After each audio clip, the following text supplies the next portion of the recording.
Welcome back to the Camilla Tominey Show. Chief Secretary to the Treasury, Darren Jones, joins me now. Thank you very much for joining us this morning, Minister.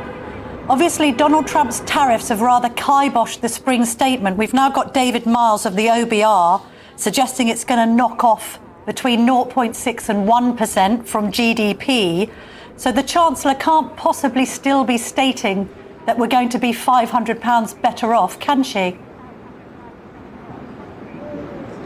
Good morning, Camilla. Great to be back on the show. I mean, look, the spring statement was a broad set of economic forecasts about the future, and of course, if the world changes, those forecasts will change when they're published again at the budget. But the important thing here is that our plan for change, which is the steps that we're taking as a government to create a stronger and more resilient economy, are now more important than ever. As the Prime Minister said this morning, the world has changed. We knew that already on security and defence. It's now true on global trade. And that's why we have to go further and faster into investing in the economy and supporting businesses. OK, so if the world has changed, then surely it's an idea particularly to scrap the increase to employers' national insurance. We've got businesses on their knees. We've got Richard Walker, who was literally a poster boy for the Labour's election campaign. He's the CEO of Iceland, saying that basically you're robbing businesses blind. We're not a piggy bank for Labour, he says. We've got the growth forecast down. We've now been hit by tariffs. We've got the car industry on its knees, and yet still you're taxing businesses. So the Prime Minister is going to say more this coming week about what further support we have for businesses. But look, as we talked about on your show before, I understand that the employer national insurance contribution changes, which are for bigger businesses, you'll remember we've rehearsed this above, but 50% of businesses in the UK will either pay the same or less than they did before. But for the other 49%, I recognise they would rather not pay those additional contributions. But what is it that is doing? It helped us get a grip of the public finances, which are in a mess that we inherited from the Conservatives. And it's now starting to pay dividends. We've seen National Health Service waiting lists fall month after month for the last 5 years. We've been able to roll out support for parents who need to be able to get to work. And ultimately, this is all about trying to get people to be better supported, trained and able to get to work, to be able to support businesses alongside our broader range of support for the UK economy. Hang on there. Reed, which is a recruitment firm that represents 254 companies, which in turn represent 260,000 employees. They've told the Mail on Sunday this morning that nearly half of all their companies are cutting recruitment. So it's now proving more difficult for people to find work. You're trying to get people off benefits and into work. Businesses are saying they're either letting people go or freezing recruitment. In what way does this promote growth and support business? What you're saying is completely contradictory to the actual facts on the ground. No, I wouldn't say that that's the case. I mean, if you talk to any business leaders, they will tell you that our approach to dealing with what's going on in the, well, I'm about to tell you, Camilla, if you talk to businesses, they will say that our approach to dealing with these changes in the global economy is the right one. We need to be able to secure these trading agreements with the United States, improve our relationship with the EU and other partners around the world. We've already brought forward investments into skills and training, for example, in the construction sector, which has been welcomed by business. And we've already announced our swathe of investment through industrial policy, infrastructure strategy, to be able to get the UK building again. I understand, and as I say, we talk about it every time, I understand the employer national insurance contributions is difficult for bigger businesses, but when you step back and look at the broader picture, are businesses happy about the approach the UK government is taking? Yes. Is the UK seen as a good place to invest, especially in a changing world? Yes, they are. Are we working hand in glove with businesses to support them as best we can? Yes, we are, and we've seen that only this week with businesses in Downing Street with the Prime Minister, with the Chancellor, with the Business Secretary. We're working together to be able to weather the storm that's going on in the world. OK, I mean, you're working with some businesses perhaps. You're not working with care homes, are you? Care England, the body representing care homes, is now suing the government over the rise in national insurance. You haven't exempted care homes despite this huge bed blocking situation we've got on in hospitals. Nurseries are now in crisis. They haven't been exempted from the NI rise either. So why is Labour penalising the most vulnerable members of society? Elderly people kept in care homes, children in nurseries. I mean, how do you expect these already hard-pressed organisations to stump up thousands of pounds more in their bills?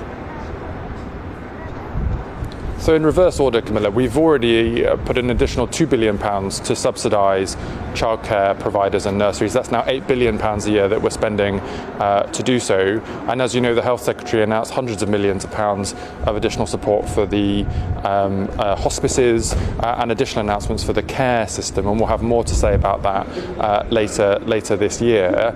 But look, this investment was important. As I say, £26 billion into the National Health Service. I think people welcome that. They're seeing that through the improvements in the treatment and the experience they're having with waiting lists falling each and every month for the last 5 months. And we've been able to do that whilst protecting our promise not to increase taxes on working people in their pay slips or VAT on the things that they pay for in the shops, and brought stability back to the economy, which is why the OBR forecast at the spring statement that the economy, because of our decisions here in Westminster, will result in more growth, more jobs and a larger economy over the years ahead. Hang on a minute, no, the OBR didn't say that, did it? The OBR slashed the growth forecast from 2 to 1%. You can say you inherited a bad economic legacy. But equally, there are many people that think people think that you've made it worse. You've made a bad inheritance worse. 26. No, the numbers aren't true. You need to look at the forecast period, the 5-year period. With the tariffs. You're talking about year 2025. Are you saying that the OBR's forecast from last week, reduced as it was for every country across the G7, and then if you look at 26, 27, 27, 28, 29, 30, the OBR forecast growth up, and they were very clear that that was as a direct consequence of the decisions that we are taking as a government. And we're going to continue to go further and faster on that, but in partnership with businesses to get the economy in the strongest possible position.